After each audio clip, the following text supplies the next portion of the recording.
ลหนังสือธรรมบทภาคที่2เรื่องแห่งพระนางสามาวดีหน้า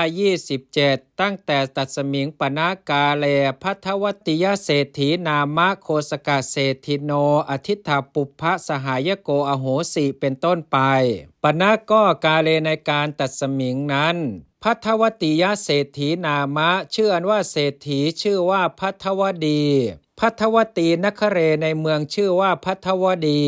อทิฏฐปุพพสหายโกเป็นสหายผู้ไม่เคยเห็นกันแล้วโคสกเศรษฐิโนของเศรษฐีชื่อว่าโคสกะอโหสิได้เป็นแล้วโคสกเศรษฐีอันว่าเศรษฐีชื่อว่าโคสกะสุตวาฟังแล้วสัมปติงซึ่งสมบัติจะด้วยวยปเทเสซึ่งวัยและประเทศจะด้วยพัทวติยเศรษฐิโนของเศรษฐีชื่อว่าพัทวดี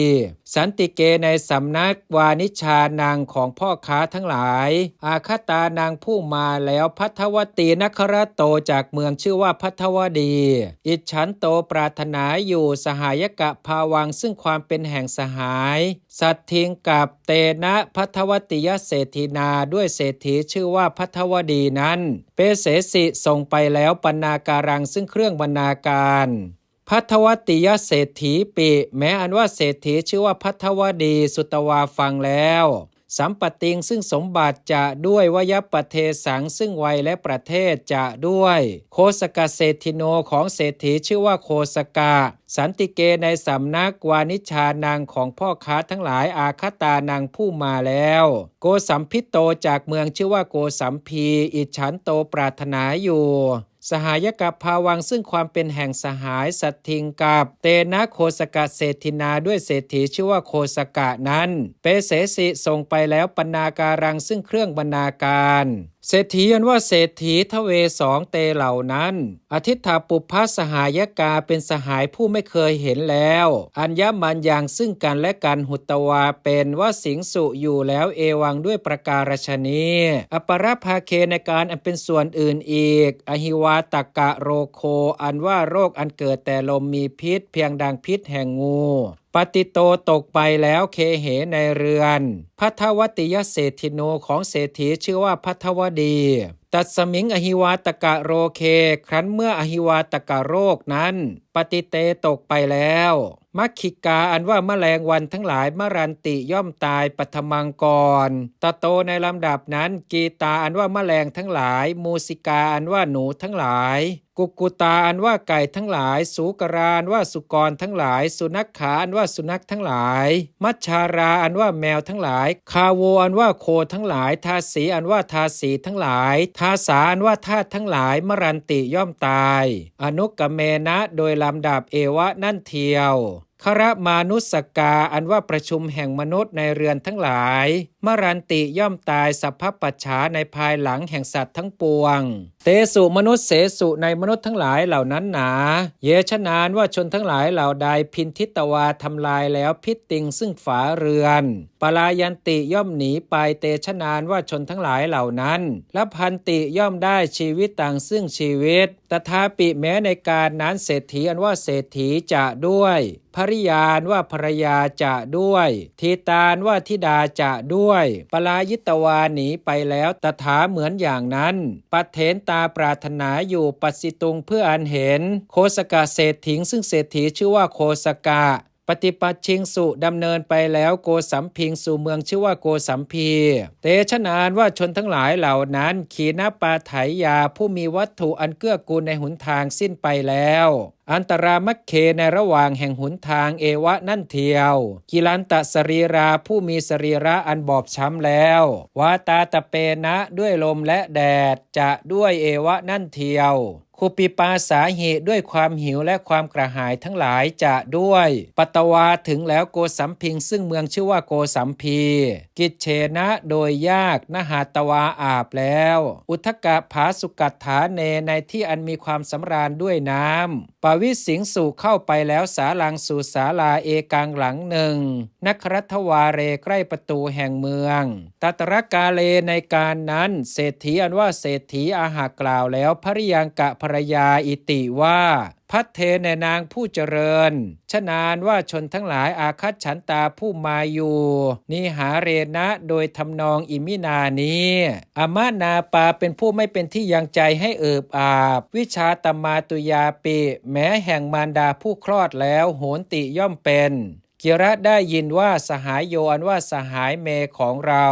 วิสัชเชตวาสละแล้วสหัสสังซึ่งทรัพย์1,000ปุคลังยังบุคคลทาเปสิให้แล้วทานางซึ่งทานชนะนางแก่ชนทั้งหลายอธิกะกัปปนาทีนางผู้ไปสู่หนทางไกลและชนผู้กำพร้าเป็นต้นเทวสิกังทุกวันมายังอันว่าเราทั้งหลายเปเสตวาส่งไปแล้วทีตรังซึ่งทิดาตถาฐานในที่นั้นอาหาราเปตวาให้นำมาแล้วอาหารังซึ่งอาหารสรีรังยังสรีระสันตเปตวาให้อิ่มหนำแล้วอิทัฏฐาในที่นี้เอวะนั่นเทียวเอกาหังสิ้นวัน1ทวีหังสิ้น2วันปสิสสามารถจักเห็นสหายกังซึ่งสหายอิติดังนี้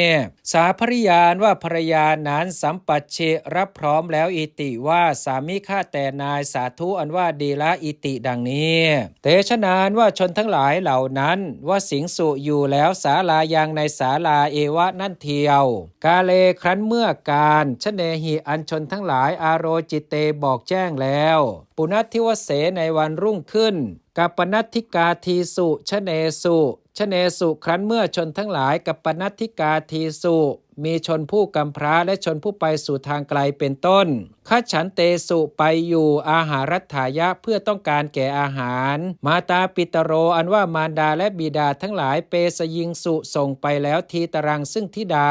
วัจเนนะด้วยคำอิติว่าอามะแน่แม่ตะวังอันว่าเจ้าคันตวาไปแล้วอาหาระจงนำมาอาหารังซึ่งอาหารอัมหากังเพื่อเราทั้งหลายอิติดังนี้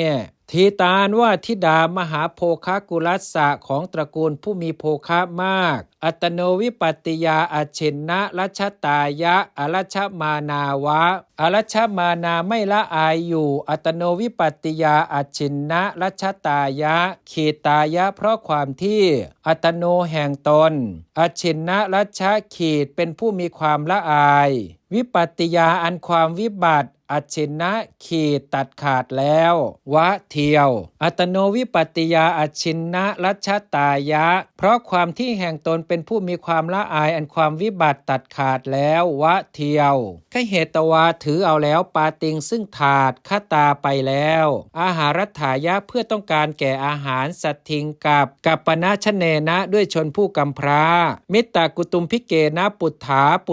ผู้มิตตกุตุมพิเกนะอันกุดุมพีชื่อว่ามิตตาปุถาถามแล้วมิตตกุตุมพิเกนะปุถาผู้อันกุดุมพีชื่อว่ามิตตาถามแล้วอิติว่าอัมมะแน่แม่ตะวังอันว่าเจ้าคันหิสสีจักถือเอาปฏิวิงเสซึ่งส่วนทั้งหลายกติเท่าไรอิติดังนี้อาหากล่าวแล้วอิติว่าอาหังอันว่าดิฉันคันหิสามิจักถือเอาปฏิวิงเสซึ่งส่วนทั้งหลายตโย3อิติดังนี้อัฏฐาครั้งนั้นโสกุตุมพิโกนว่ากุดุมพีนั้นอัฏฐาสีได้ให้แล้วปฏิวิงเสซึ่งส่วนทั้งหลายตโย3อัสสาทีตุยาแก่ธิดานั้นพัตเตครั้นเมื่อพัดตายะเศรษฐีทีตราอันธิดาของเศรษฐีนั้นอาหาเตนำมาแล้วฉะนั้นว่าชนทั้งหลายตโยปิแม้3นิสีทิงสุนั่งแล้วพุนชิตุงเพื่ออันบริโภคเอกโตโดยความเป็นอันเดียวกันอัฏฐาครั้งนั้นมาตาปิตโรอันว่ามารดาและบิดาทั้งหลายอาหังสุกล่าวแล้วเศรษฐิงกะเศรษฐีอิติว่าสามิข้าแต่นายวิปัตตินามะชื่ออันว่าความวิบัติอุปัชชติย่อมเกิดขึ้นมหากุลานางปิแม้แก่ตระกูลใหญ่ทั้งหลายตะวังอันว่าท่านอโนโลเกตวาไม่แลดูแล้วอำเหซึ่งเราทั้งหลายพุนชะจงบริโภคเถิดตะวังอันว่าท่านมาจินตยิอย่าคิดแล้วอิติดังนี้มาตาทีตโรอันว่ามารดาและธิดาทั้งหลายยาจิตวาอ้อนวอนแล้วนางเศรษฐิงซึ่งเศรษฐีนั้นนานับปการเรเหตุด้วยประการต่างๆทั้งหลายเศรษฐิงยังเศรษฐีโพเชสูงให้บริโภคแล้วอิติด้วยประการฉนี้โสเศรษฐีอันว่าเศรษฐีนั้นพุนชิตวาบริโภคแล้วอสกโกนโตไม่อาจอยู่อาหารังชีราเปตุงขีดตุงเพื่ออ อันอาหารังยังอาหารชิราเปขีดให้ย่อยอาหารังชิราเปตุงเพื่ออันยังอาหารให้ย่อยอรุเนครั้นเมื่ออารุณอุคัจฉันเตขึ้นไปอยู่อากาสิได้กระทำแล้วกาลังซึ่งกาละมาตาทีตโรอันว่ามารดาและบิดาทั้งหลายปริเทวิตวาคร่ำครวญแล้วนานับปการเรเหตุด้วยประการต่างๆทั้งหลายโรทิงสุร้องไห้แล้วกุมาริการว่ากุมาริกาโรธมานาร้องไห้อยู่คันตวาไปแล้วอาหารัฐายะเพื่อต้องการแก่อาหารปุณทิวเสในวันรุ่งขึ้นเตนะกุตุมพิเกนะตังกุมาริกังทิสวาวุตตาวุตตาผู้เตนะกุตุมพิเกนะอันกุดุมพีนั้นทิสวาเห็นแล้วตังกุมาริกังซึ่งกุมาริกานั้นวุตตากล่าวแล้วอิติว่าเตนะกุตุมพิเกนะตังกุมาริกังทิสวาวุตตาผู้อันกุดุมพีนั้นเห็นแล้วซึ่งกุมาริกานั้นกล่าวแล้วอิติว่าอัมมะแน่แม่ตะวังอันว่าเจ้าคันหิสสีจักถือเอาปฏิวิงเสซึ่งส่วนทั้งหลายกติเท่าไรอิติดังนี้อาหากล่าวแล้วอิติว่าอาหังอันว่าดิฉันคันหิสามิจักถือเอาปฏิวิงเสซึ่งส่วนทั้งหลายทเวสองอิติดังนี้โสกุตุมพิโกนว่ากุดุมพีนั้นอัทาสิได้ให้แล้วปฏิวิงเสซึ่งส่วนทั้งหลายทเวสองสากุมาริการว่ากุมาริกานั้นอาหาริตวานำมาแล้วยาจิตวาอ้อนวอนแล้วมาตรังซึ่งมารดามาตรังยังมารดาโพเชสิให้บริโภคแล้วสามาตานว่ามารดานั้นตายะกุมาริกายะยาจิยะมานายาจิยะมานาผู้ตายะกุมาริกายะอันกุมาริกานั้นยาจิยะมานาอ้อนวอนอยู่ตายะกุมาริกายะยาจิยะมานาผู้อันกุมาริกานั้นอ้อนวอนอยู่พุนชิตวาบริโภคแล้วอสกโกนตีไม่อาจอยู่อาหารังชิราเปตุงขีดตุงเพื่ออันอาหารังยังอาหารชิราเปขีดให้ย่อยอาหารังชิราเปตุงเพื่ออันยังอาหารให้ย่อยอากาสิได้กระทำแล้วกาลังซึ่งกาละตังทิวสังในวันนั้นกุมาริกาว่ากุมาริกาเอกิกาผู้เดียววะเทียวโรทิตวาร้องให้แล้วปริเวทิตวาคร่ำครวญแล้วสัญชาตัจฉาตกะทุกขาผู้มีความทุกข์เพราะความหิวอันเกิดพร้อมแล้วอติวิยะเกินเปรียบตายะทุกขุปฏิยาเพราะความเกิดขึ้นแห่งทุกนั้นโรทันตีร้องให้อยู่คันตวาไปแล้วอาหารัฐายะเพื่อต้องการแก่อาหารสัตว์ทิงกับยาจเกหิด้วยยาจกทั้งหลายปุณทิวเสในวันรุ่งขึ้นวัจเนครั้นเมื่อคำอิติว่าอัมมะแน่แม่ตวังอันว่าเธอคันหิสสีจักถือเอาปฏิวิงเสซึ่งส่วนทั้งหลายกติเท่าไรอิติดังนี้เตนะกุตุมพิเกนะอันกุดุมพีนั้นวุตเตกล่าวแล้วอาหากล่าวแล้วอิติว่าอาหังอันว่าดิฉันคันหิสามิจักถือเอาปฏิวิงสังซึ่งส่วนเอกังหนึ่งอิติดังนี้มิตตกุตุมพิโกอันว่ากุดุมพีชื่อว่ามิตตะสัญชานี้จำได้แล้วตังกุมาริกังซึ่งกุมาริกานั้นคันหันติงผู้ถือเอาอยู่พัดตังซึ่งพัดที่ว่าเสสิ้นวันทั้งหลายตโยสามเตนะการเนนะเพราะเหตุนั้นโสกุตุมพิโกนว่ากุดุมพีนั้นอาหากล่าวแล้วตังกุมาริกังกะกุมาริกานั้นอิติว่าวัสลิแน่หญิงถอยตวังอันว่าเจ้านัสสะจงฉิบหายตวังอันว่าเจ้าอัญญาสิได้รู้แล้วกุชิปมานังซึ่งประมาณแห่งท้องตวะของเจ้าอัชชะในวันนี้อิติดังนี้กุลธิตาอันว่ากุลธิดาหิโรตปสัมปันนาผู้ถึงพร้อมแล้วด้วยหิริและโอตตปะปัตตวาถึงแล้วอาการังซึ่งอาการวิยะอันราวกะว่าสติปหารังการประหารด้วยหอกปัจโจรัสมิงที่อกเฉพาะจะด้วยวิยะอันราวกะว่าคาระปริเสกังการรดด้วยน้ำด่างวะเนที่แผลจะด้วยอาหากล่าวแล้วอิติว่าสามีข้าแต่นายจริงอันว่าอะไรอิติดังนี้โสกุตุมพิโกนว่ากุดุมพีนั้นอาหากล่าวแล้วอิติว่าโกฏฐาสาอันว่าส่วนทั้งหลายตโยสามตยาอันเจ้าขหิตาถือเอาแล้วปุเรในก่อนโกฏฐาสาอันว่าส่วนทั้งหลายทเวสองตยาอันเจ้าขหิตาถือเอาแล้วหิโยในวันวานตวังอันว่าเจ้าคันหสิย่อมถือเอาโกฏฐาสังซึ่งส่วนเอกังส่วนหนึ่งอัชชะในวันนี้กุชิปมานังอันว่าประมาณแห่งท้องอัตโนของตนเตอันเจ้ายาตังรู้แล้วอัชชะในวันนี้อิติดังนี้ สากุมาริกาอันว่ากุมาริกานั้นอาหากล่าวแล้วอิติว่าสามีข้าแต่นายตุมเหอันว่าท่านทั้งหลายมามันยิทธะอย่าสำคัญแล้วมังซึ่งดิฉันอิติว่าอายังกุมาริกาอันว่ากุมาริกานี้คันหิถือเอาแล้วอัฏฐายะเพื่อประโยชน์อัตโนแก่ตนวะเทียวอิติดังนี้อิติดังนี้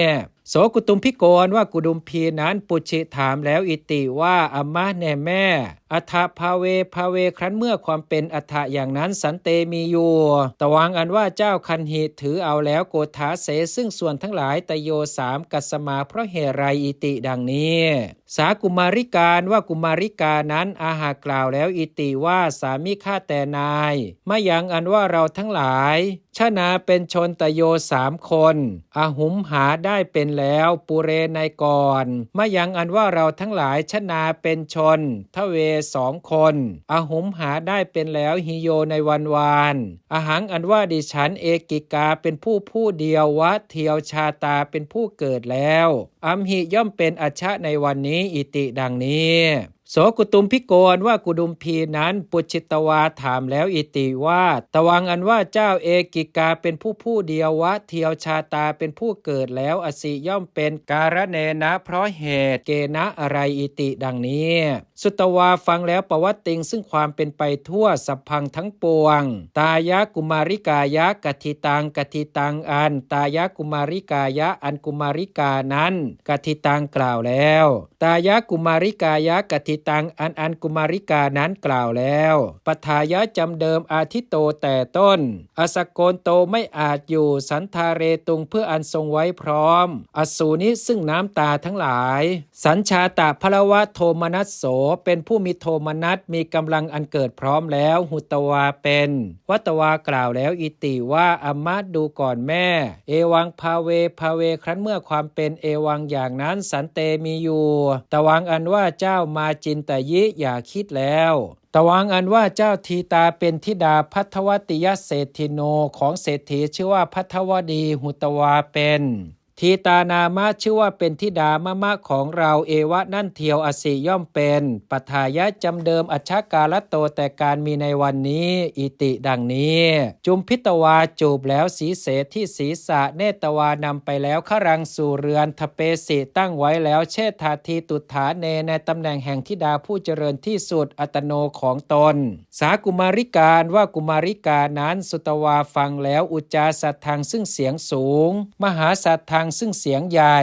ทานักเคในโรงแห่งทานอาหากล่าวแล้วอิติว่าตาตะข้าแต่พ่อตุมเหอันว่าท่านทั้งหลายเอตังชนังนิสัตทังกตวาทานังนะเทถะนะขีดถะย่อมไม่กตวากระทำเอตังชนังซึ่งชนนั่นนิสัตทังให้เป็นผู้มีเสียงออกแล้วเทขีดให้ทานังซึ่งทานเอตังชนังนิสัตทังกตวาทานังนะเทถะย่อมไม่กระทำซึ่งชนนั่นให้เป็นผู้มีเสียงออกแล้วให้ซึ่งทานกัสมาเพราะเหตุไรอิติดังนี้โสกุตุมพิโกนว่ากุดุมพีนั้นอาหากล่าวแล้วอิติว่าอัมมาแน่แม่มายาอันเรานัสกาไม่อาจกาตุงเพื่ออันกระทำอิติดังนี้สากุมาริกาว่ากุมาริกานั้นอาหากล่าวแล้วอิติว่าตาตาข้าแต่พ่อมายาอันดิฉันสกาอาจกาตุงเพื่ออันกระทำอิติดังนี้โสกุตุมพิโกนว่ากุดุมพีนั้นปุชิถามแล้วอิติว่าอัมมาแน่แม่ตยาอันเธอสกาอาจกาตุงเพื่ออันกระทำกระถังอย่างไรอิติดังนี้สากุมาริกาว่ากุมาริกานั้นอาหากล่าวแล้วอิติว่าตาตะข้าแต่พ่อตุมเหอันว่าท่านทั้งหลายปริคิปิตวาล้อมแล้วทานักขังซึ่งโรงแห่งทานโยเชตวาประกอบแล้วทวารานิซึ่งประตูทั้งหลายทเว2ปเวสนปมาเนนะโดยประมาณแห่งการเข้าไปเอเกกัสสะปุคลัสสะแห่งบุคคลผู้เดียวเอวะนั่นเทียววเทถะจงกล่าวอิติว่าตุมเหอันว่าท่านทั้งหลายปวิสิตวาเข้าไปแล้วทวาเรนะโดยประตูเอเกนะประตูหนึ่งนิคมัทะจงออกเอเกนะทวาเรนะโดยประตูหนึ่งอิติดังนี้เตชะนานว่าชนทั้งหลายเหล่านั้นนิสัทธาเป็นผู้มีเสียงออกแล้วหุตวาเป็นวะเทียวคันหิสันติจักถือเอาเอวังด้วยประการอย่างนี้อิติดังนี้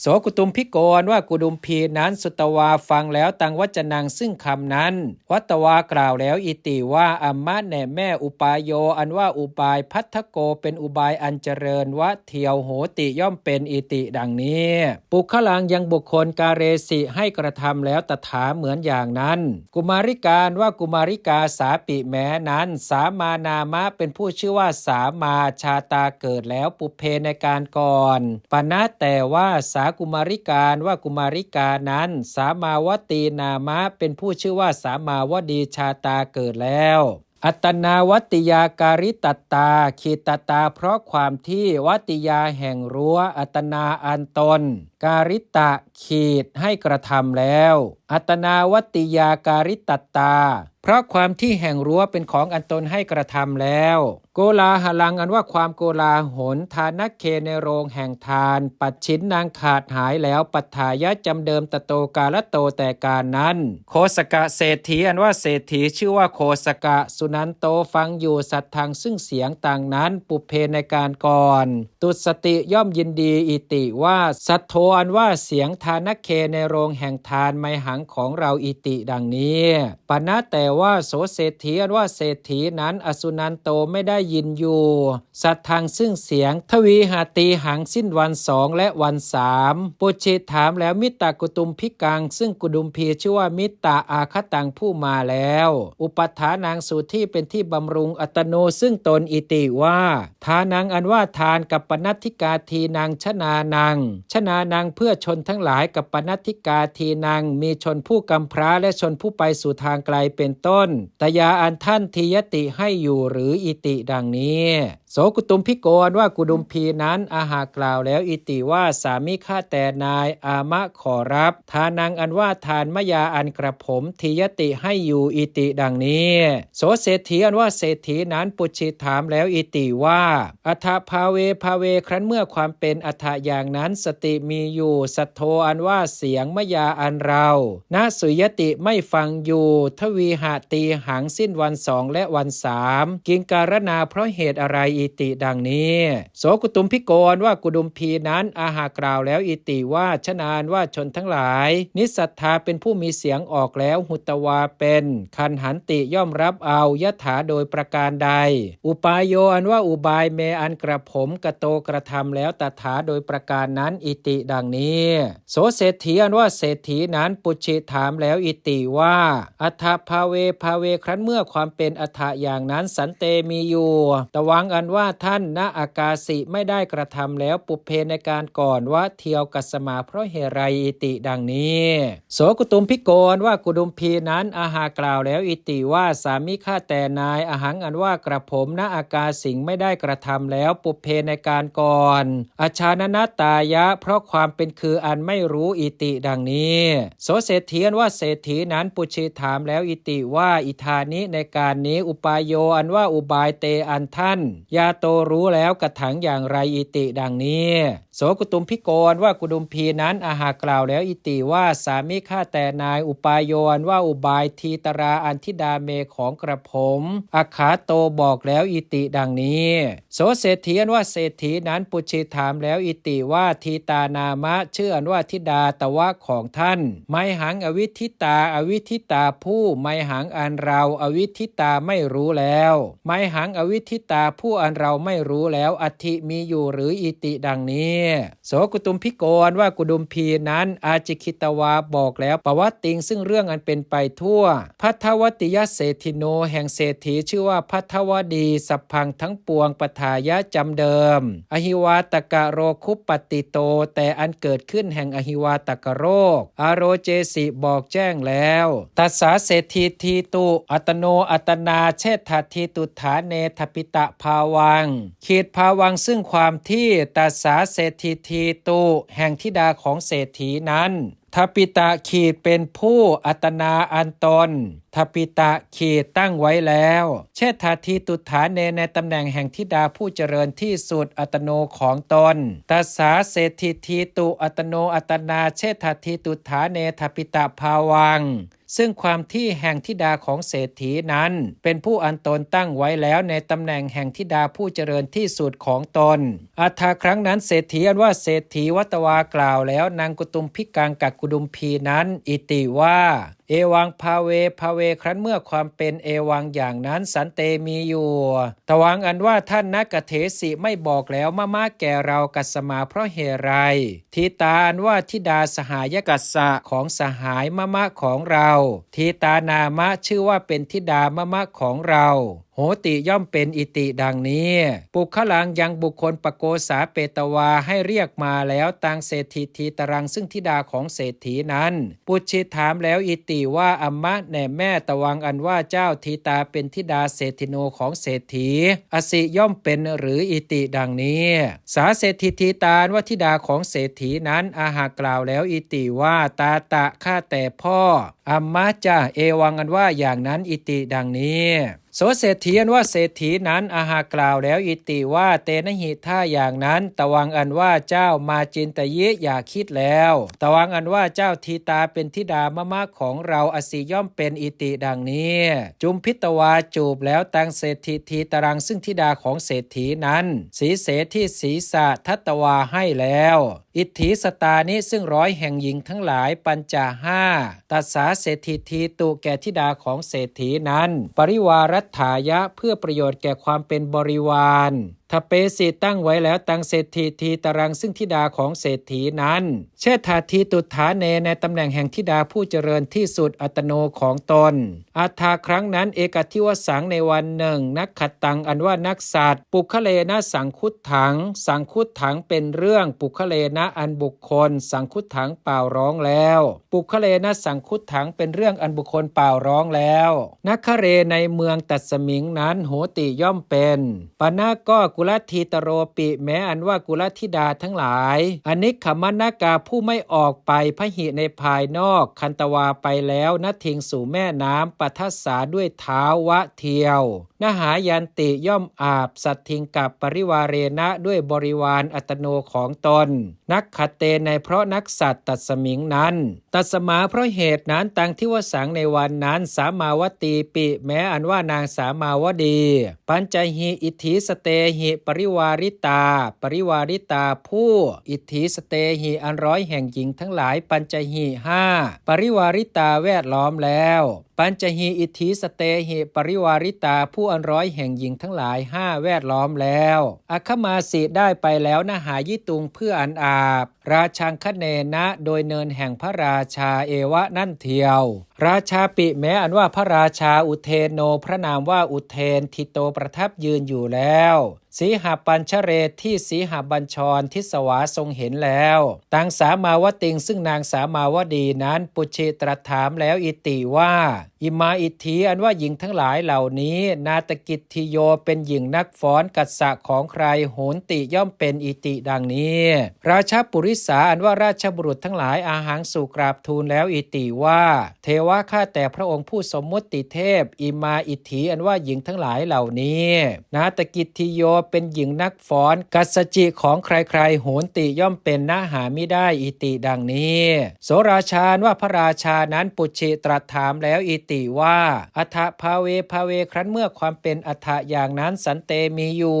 อิมาอิทธิว่าหญิงทั้งหลายเหล่านี้ทีตโรเป็นธิดากัสสะของใครโหนติย่อมเป็นอิติดังนี้เตราชปุริสาอันว่าราชบุรุษทั้งหลายเหล่านั้นอาหังสุกราบทูลแล้วอิติว่าเทวะข้าแต่พระองค์ผู้สมมุติเทพอายังอิทธิอันว่าหญิงนี้ทีตาเป็นธิดา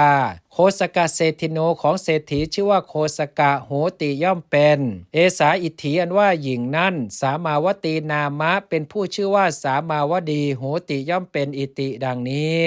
โสราชาว่าพระราชานั้นทิสวาครั้นทรงทอดพระเนตรเห็นแล้วว่าเทียว อุปนัสสิเนโหผู้มีความรักอันเกิดขึ้นแล้วปาเหสิทรงส่งไปแล้วศาสนังซึ่งข่าวสารเศรษฐิโนแก่เศรษฐียาปนะเหตุกังขีดยาปณะมีอันให้รู้ขีดอิติว่ากิระได้ยินว่าเศรษฐีอันว่าเศรษฐีเปเสตุจงส่งไปทีตรังซึ่งธิดาเมแก่เราอิติดังนี้ขีดเหตุกังขีดเป็นเหตุยาปณะเหตุกังมีอันให้รู้ขีดอิติว่ากิระได้ยินว่าเศรษฐีอันว่าเศรษฐีเปเสตุจงส่งไปทีตรังซึ่งธิดาเมแก่เราอิติดังนี้ขีดเป็นเหตุโสเศรษฐีอันว่าเศรษฐีนั้นอาหากราบทูลแล้วอิติว่าเทวะข้าแต่พระองค์ผู้สมมุติเทพอาหังอันว่าข้าพระองค์ณเปเสมิจะไม่ส่งไปอิติดังนี้โสราชาว่าพระราชานั้นอาหาตรัสแล้วอิติว่ากิระได้ยินว่าเศรษฐีอันว่าเศรษฐี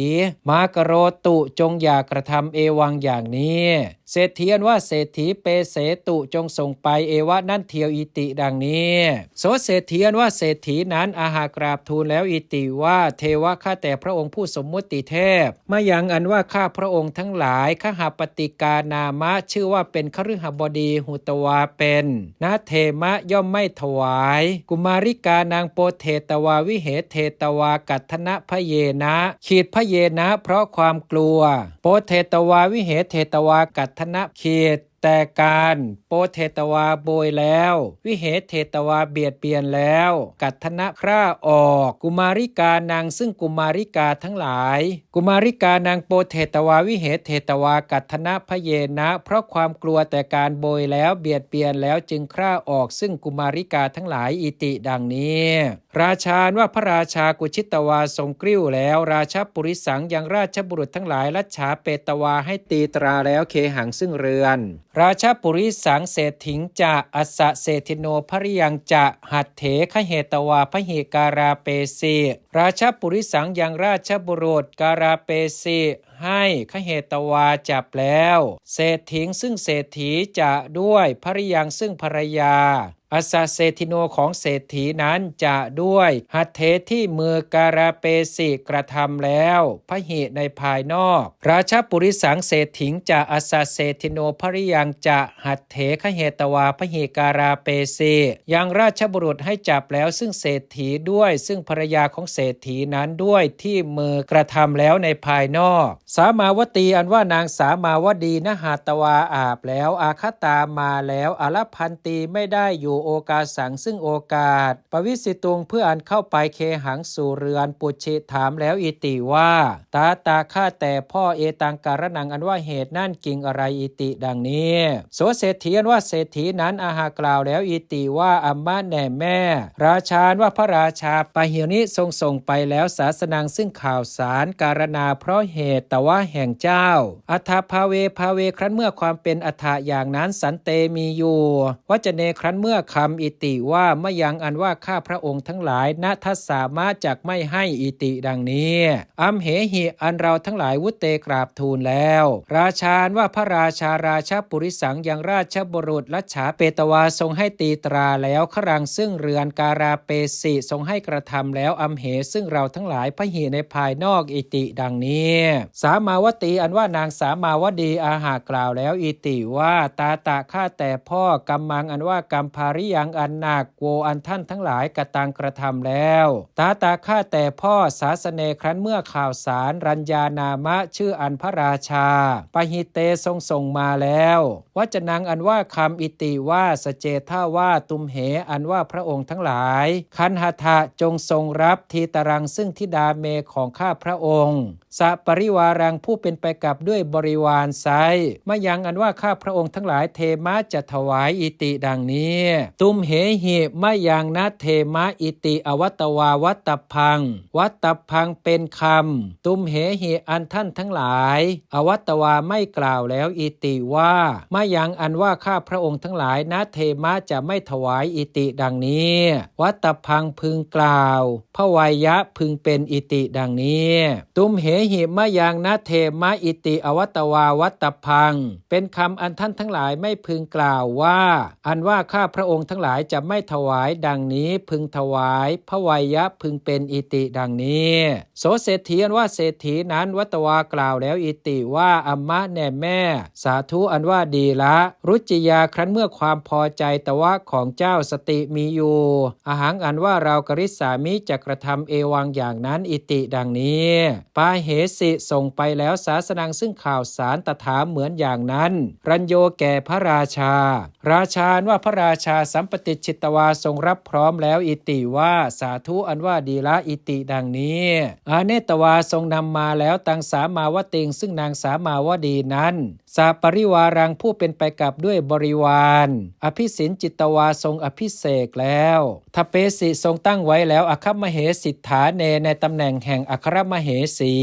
เสสาอิทธิอันว่าหญิงทั้งหลายผู้เหลือปริวาริธิโยเป็นหญิงผู้เป็นบริวารตัสสาสามาวติยาของพระนางสามาวดีนั้นเอวะนั่นเทียวอเหสูงได้เป็นแล้ววัดถุงอันว่าเรื่องสามาวติยาแห่งพระนางสามาวดีอีกทางนี้วัดถุงอันว่าเรื่องสามาวติยาแห่งพระนางสามาวดีอีกทางนี้นิธิตังจบแล้ว